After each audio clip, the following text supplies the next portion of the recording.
Viewers, on Blueprint Exclusive today, we will tell you about how a Pakistani woman who was part of a global jihadi network radicalized Indian youth and even received money from one such man from Maharashtra's Nasik in the name of the so-called Holy War. Times Now has accessed the Maharashtra ATS charge sheet in this case, which details the entire modus operandi. In 2019, a Pakistan-origin woman named Rabia fled the country along with her brother and sister-in-law to meet Indian Mujahideen terrorist Shafi Armar in Syria. Armar is an Indian Mujahideen fugitive who hailed from Karnataka and joined the ISIS in Syria but got killed in the fighting in Syria. Rabia was last traced in a camp in Syria along with her children, then started targeting Indian Muslim youth. She made social media accounts on multiple platforms in the name of Shafi Armar, addressing him as Mujahid or a martyr and posting his video clip too. And here's how the ISIS indoctrination from Syria was carried out by Pakistani woman Rabia. Probe agencies say that she targeted Indian Barelvi Muslims and got in touch with one Huzaif from Maharashtra's Nasik. Now let's take a quick look at what all has been posted by Rabia in terms of images of Shafi Armar on social media. The pictures of Armar posted along with Zakir Musa, Burhan Wani even posted, and Zakir Naik. Rabia posted photos of terrorists, treated them as martyrs in her posts that you can very clearly see on social media. She is then targeted one Huzaif Sheikh from Maharashtra's Nasik. Following that, Rabia informed Huzaif about the situation there of fighting in Syria, and Rabia requested him to send money to support the holy war. There were social media platforms like WhatsApp, Twitter, Instagram, Facebook that were used to radicalize it, what the Maharashtra ATS charge sheet says. And after gaining confidence, Rabia then shifted the conversation on direct messages or DM. Let's quickly take this across to Priyank. Priyank, this is very, very dangerous because it shows how social media can be used even in today's day and age to not just influence people, but to radicalize them to the extent that they may even be parting with their money to actually support causes which many would say are in support of those who've picked up the gun and are carrying out acts of terror. Yes, Madhav, but another part of it is also how ISI and ISIS have been targeting Indian youth, because if you talk about this particular case study of Rabia alias Osma, she was wife of Shafi Armar from Karnataka, from the Bhatkal zone, who was a founding member of the Indian Mujahideen, and after he managed to flee to Syria, he died in 2019. By the time he already had two children, and that is what has been used by the ISIS to put an eye on those youth who are willing to join this kind of cause in the name of Bhatkal ka beta, because these are the things which have been mentioned in the charge sheet. She was trying to extort money from those youth who were willing to join this kind of radical movement. What is also very Madhav is that she is at the Al-Hawal camp in Syria, which is a camp for the prisoners of war, and what they have been saying that through social media channel they can target youth, and they are specifically targeting. Well, very clear danger over there that is present, Priyank. It's a big exclusive story. I'd like to thank you for bringing this down for our viewers. But let's take a look at some other aspects of what's happening as far as terror is concerned globally. The national Spain police and Italian police in a joint operation have busted a radicalized jihadist terror group of Pakistanis who were hiding in Barcelona. This was part of an ongoing operation in which similar modules were busted in 2022 and 2023.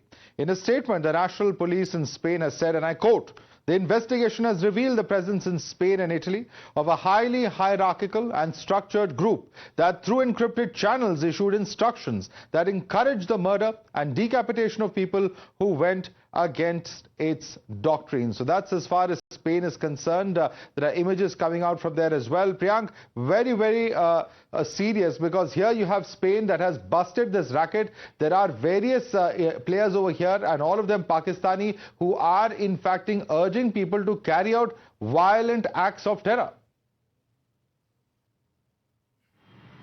Yeah, Madhav, this is the same modus operandi which happened in 2022 and 2023. If we talk about Rabia, she along with her brother and sister-in-law was the one who had joined ISIS. So the Pakistani module is not only active in Syria, but they are also infiltrating in other part of the country. Like in this particular case, 9 people have been arrested, all of them from Pakistani origin, who were trying to target Barcelona. That is something which has come out during the investigation of the Spanish police. But the big question is that what is the exact connection in between ISIS, ISI and these terror network is also to be seen having a link from Dubai, because in the case of the Indian module person who was arrested by the Maharashtra ADS, 28 accounts were used by them so that the money can be transferred. So money is certainly coming out from various people of southern area, which is very worrying trend. All right, Priyank, we'll have to leave it there. Big story indeed. And in fact, viewers, the latest. Now look at how terror is coming back to bite Pakistan,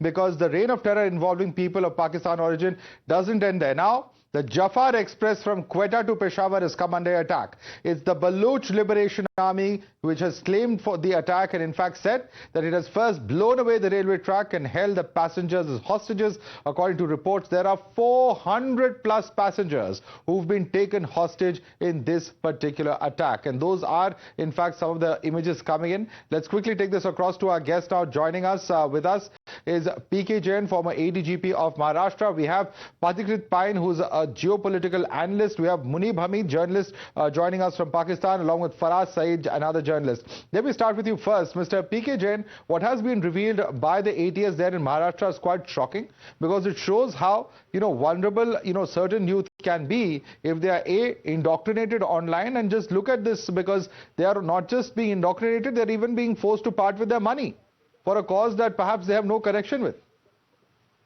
Madhav, good evening. Thank you very much for having me here. See, I would like to make a very specific statement here that ISIS and ISI both have been using the social media for decades now.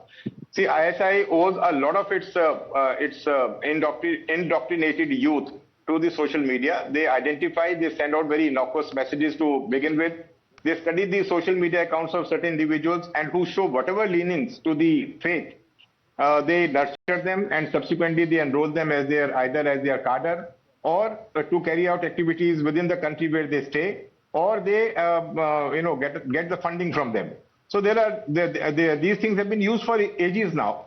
So there's nothing new, and the only worrying factor is that there was a time when a lot of youth some from Maharashtra, some from Karnataka, and a lot of youth from Kerala had joined the ISIS. But subsequently, they were, some of them died, some of them wanted to come back, but they could not come back. So we had that thing going on, but it's an accepted fact now, and the government and the agencies are looking at such individuals closely. Okay. Now these stay with us. Brothers and the like. Yeah, stay with us, Mr. Jain. Let me quickly bring in some of our analysts from Pakistan as well. Munib Hamid, just look at what's happening. It's not just India. But look at what's happened, for instance, in Spain and a joint operation with the Italian authorities there. We've seen the racket that they've busted. And look at what's happening within Pakistan itself. It's the Baloch Liberation Army which is now coming out to attack within Pakistan itself those rail passengers, and over 400 of them, who have now been held hostage.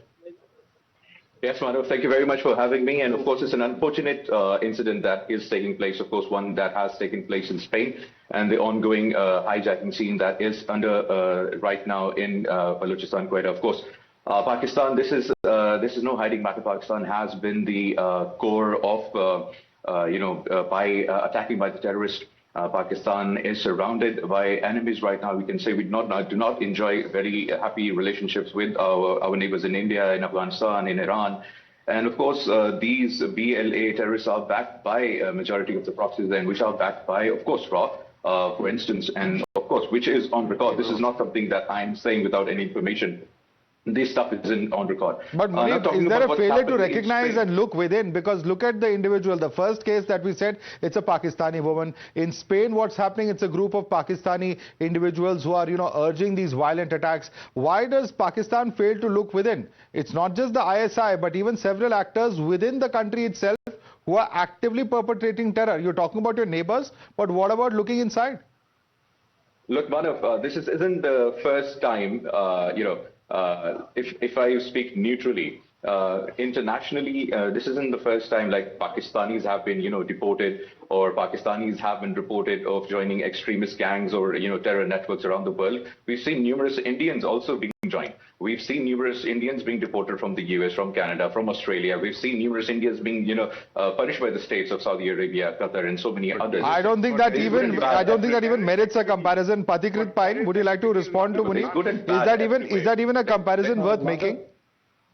Mother, first and foremost, somebody being deported for illegal traveling is not cannot be equated with somebody who has been debarred from entering a country because of terror network or terror connection. These are absolutely two different things. Yes, it is a reality, and we can completely agree when America deports those who illegally entered from India to United States. We support it. But that is a different issue. There is an issue of illegality coming in. There is no connection of terrorism into that. Yes, there has been issues in India where there has been certain youth which have been radicalized, and unfortunately the radicalization framework, the structure, operating from Middle East there is a Pakistan angle to it, and for which Pakistan itself has been responsible. It started all the way from 1980s when radicalization was part of the Zia-ul-Haq structure, when they used Pakistan, created the hotbed of incubation for fighting the Soviets in Afghanistan, and eventually they used them for fighting in Kashmir, doing whatever they have done in terms of terrorism. Today it is biting them back. Tehreek-e-Taliban, where did Tehreek-e-Taliban come from? Where did Baluch Liberation Front come from? So you must understand that illegality is a different issue altogether, and Pakistan, for whatever they have done, it is now coming to bite you. So, and let me tell you, the analysts who are sitting here from Islamabad or Pakistan, anywhere else in Pakistan, I don't think they are more safer than anyone, those who have been targeted today by the Baluch Liberation Front. So please understand, today terrorism has become a Frankenstein for Pakistan, but Pakistan cannot exonerate itself by saying that Indians are being deported. Deportation is a different issue. Absolutely. Faraz Saeed, why is there this failure to recognize what is happening within your own country? Because, it's incident after incident. It's not one isolated incident where you've targeted India. It's, happening in Spain. It's happening within your own country, of course, and you will say that we are victims of terror. But what about the perpetrators of terror and your refusal to act on them, whether it is 26/11 or otherwise? Thank you for giving me the chance to speak. First of all, we've always suffered from amnesia.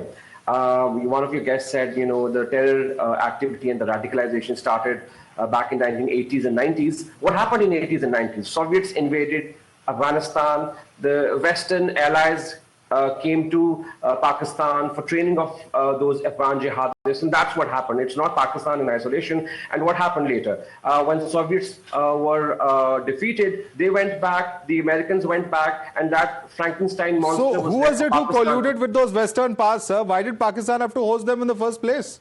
Whose compulsion was it? No. And who owes up the responsibility for it? From history. You've got to understand history. No, I'm understanding history very well, because when it suits you, you want to collude with the West, because the West turns around and calls you a global migrant like Madeleine Albright did, and then you become a global hub of terror as you've become now. I will come to the factor where I am going to acknowledge how Pakistan is the victim, and how Pakistan's soil and Afghanistan's soil and the Indian soil is being used for terror and by the terror outfits. But let me first finish my initial argument how the radicalization and the terror organizations began from the very first in this region. It was not just of Pakistan making, but the world came to the Afghanistan, trained Afghan jihadists, and then what happened? Pakistan was left to deal with. Back in 2021, 20 years down, what happened? The allies left, and again it was for Pakistan to deal with all those terror activities. And let me make this absolutely clear.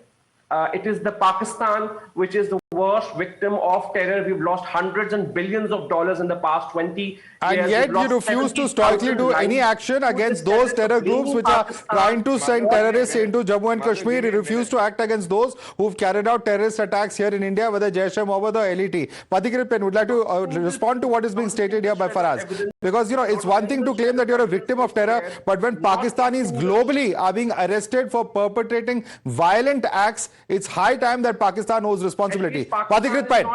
Mr. Pine. The state is not backing terror. The Indian state backed terror. One second, Faraz, listen to the response, please. And in the US. The reason why, if tomorrow America tries to use India as a hotbed for training terrorists, would we allow it? No. So why did Pakistan, first of all, allow it to happen in Pakistan? Secondly, Pakistan has used terrorism as an instrument of statecraft. And that is the reason why you have Lashkar-e-Taiba, Jaish-e-Mohammed and many other terror organizations like that. You created the Taliban, then the Taliban turned against you because you wanted to be the good terrorists and fight against the same Taliban with American help. So you double-crossed. And that's the reason why Tehrik-e-Taliban was created, went against you, and then you started using... Okay, there's a statement coming in from the Baloch Liberation Army. Let's quickly listen in. I'm sorry I'm interrupting you there, but there's a statement coming in.